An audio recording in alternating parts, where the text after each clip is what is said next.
morning cramps, headaches, and that why do I feel like a deflated balloon feeling on keto or carnivore isn't a character flaw. It's usually a ratio problem. And today, I'm going to show you the specific electrolyte ratio that actually fixes it. By the end of this video, you'll know exactly what to take, how much, and when, so you can feel better in as little as 24 to 72 hours. And if you're new here, hi. I'm Dr. Tony Hampton, board-certified family and obesity medicine doc with a master's in nutrition and functional medicine. And I care about this because when your electrolytes are off, you don't just feel lousy. Your workouts suffer, your sleep suffers, your cravings go up, and people quit keto or carnivore thinking, this diet isn't for me. No, your minerals just weren't invited to the party. So do me a favor in the comments. Tell me where you're watching from and whether you've ever had cramps, dizziness, headaches, or heart flutters while eating low carb. Now stay with me because near the end, I'm going to give you a simple one-day reset that I use with patients. And I'll also tell you the one electrolyte mistake that makes people feel worse, not better. And by the way,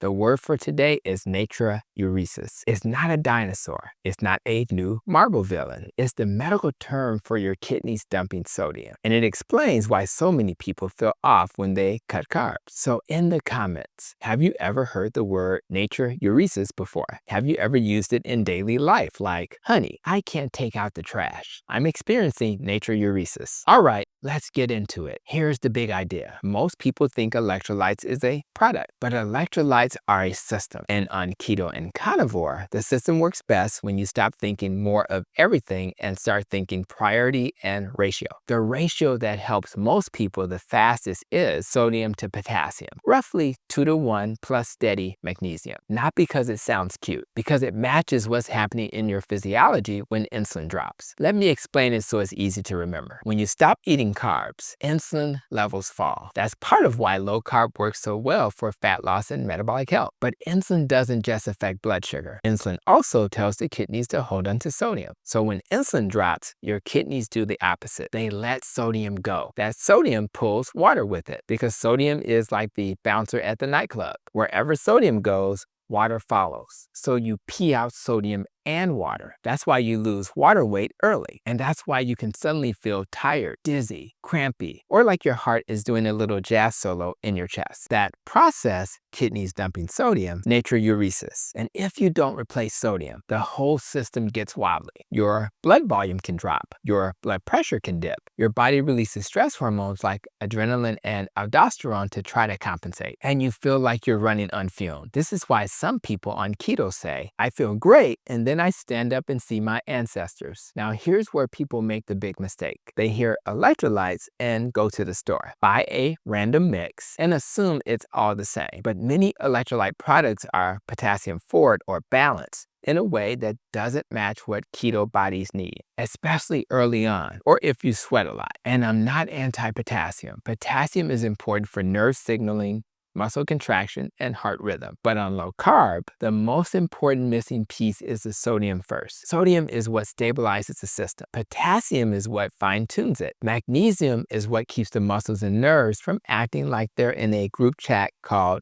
chaos. So let's make this practical. If you're low carb, keto, or carnivore and you're getting leg cramps, muscle twitches, headaches, fatigue or brain fog, constipation, dizziness when standing, heart palpitations, exercise intolerance, think sodium first, potassium second, magnesium nightly. Now let me bring this home with a story from my own life. I've been carnivore for over 2 years, and I'll be honest, I didn't take electrolytes early on. A lot of people don't. Some feel fine because they naturally salt their food heavily. They're not sweating much, or their activity level is stable. But about 6 months ago, I started using Keto Chow salty capsules. Why? Because once I started exercising more consistently and more intensely, cramping became a real thing. That's a classic scenario. It's not that carnivore suddenly stopped working. It's that training increases sweat losses. And sweat isn't just water. Sweat is minerals leaving the building. So when I increased sodium support, the cramping improved. That's not magic. That's physiology. Now, before I give you the exact ratio targets, I want you to hear this clearly. I'm not giving medical advice for your specific situation. If you have kidney disease, heart failure, uncontrolled hypertension, or you're on medications that affect electrolytes like ACE inhibitors,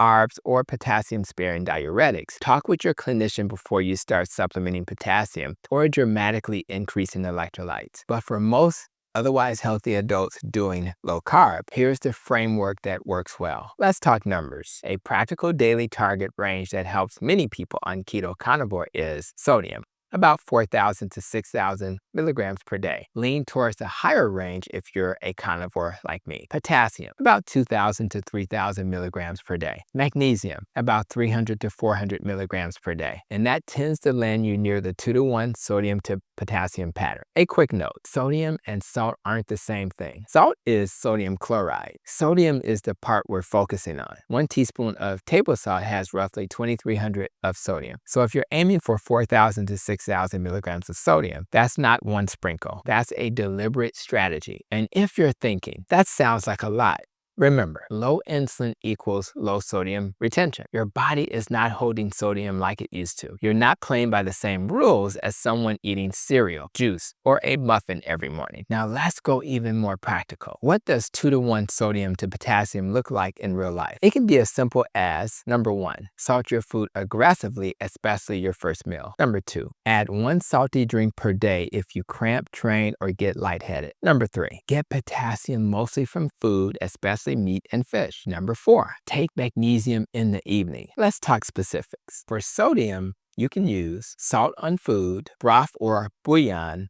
watch ingredients, Keto Chow salty capsules like the ones I use, plain water with a pinch of salt, and maybe a squeeze of lemon if you tolerate it. For potassium, if you're strict carnivore, potassium comes from meat, fish, and eggs. If you're more keto than carnivore, potassium can also come from avocado and leafy greens. But here's the caution. Potassium supplements can be risky for certain people. That's why I prefer people get potassium from food first. For magnesium, magnesium glycinate is often well tolerated and can help with sleep and muscle relaxation. Magnesium citrate can help constipation, but can also loosen stools. So choose based on your goals and your gut. Now let's address the common objection. What if I'm doing keto and my blood pressure is high? That's an important point. Some people have salt-sensitive blood pressure, but many people with metabolic syndrome have high blood pressure because of insulin resistance, inflammation, poor sleep, and vascular dysfunction, not because salt touched your food. So your job is to monitor. If increasing sodium makes your blood pressure worse consistently,